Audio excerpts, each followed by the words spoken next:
Hi, it's me again with Corel Draw Tips and Tricks, and somebody emailed me. I just made this video a couple hours ago, and they want to know how I could make that shape right there cut out. There are several ways. This would, and first of all, my outline isn't perfectly uniformed, and I would do that from the other video, but I'm not going to go there. I'm just going to show you how to make this shape, and there's several ways. I'm going to go to Effects and Contour. I'm going to contour 0.05 3 times to the inside.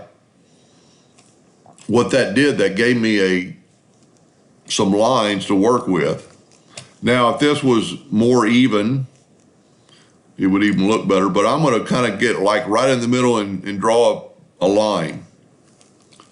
I'm going to move the rotation to the center. I'm going to rotate this 45 degrees. Then I'm going to make a duplicate of that. I'm going to rotate it a negative 45 degrees. Then I'm going to take my Smart Fill tool and I'm going to fill this in. I've got my nudge factor set on 1/4 of an inch, so I'm going to nudge it out of the way a couple of times. Now I can take these lines away. I can click on my contour and go to Object and break contour apart and get rid of those lines. Now I can left click, right click. Let me zoom in here. And because we're using the nudge distance, we can put it right back to where it was. And you can see it's not very even. But we're going to go up to Object and we're going to convert it to a curve. Evidently, it's already a curve. I'm going to grab these two nodes and I'm going to right click and turn them into curves. I'm going to do the same thing. I'm going to turn these into curves. Now I'm going to grab the center of that. I'm going to just kind of make it more of a round shape.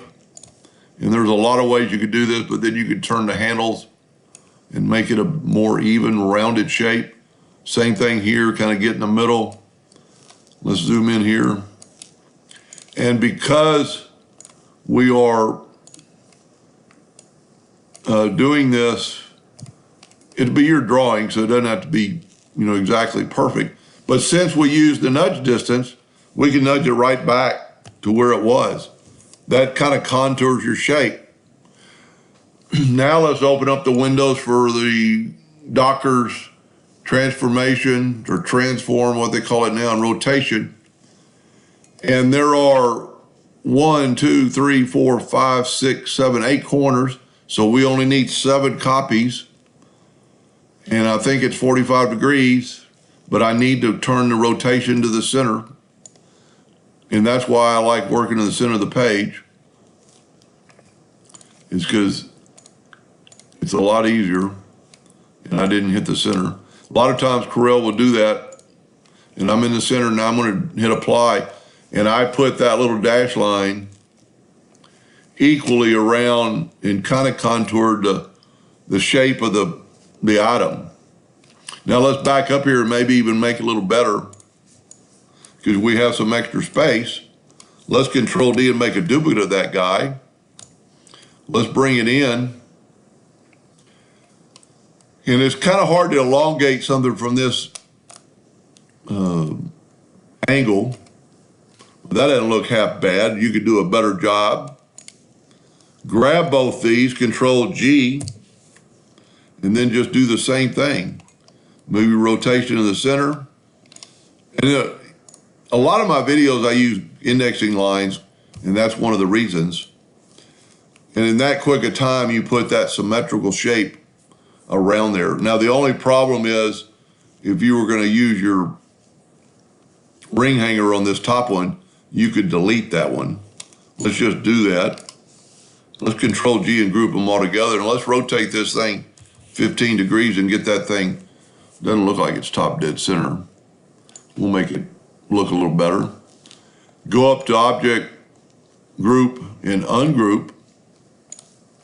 We will ungroup this one again.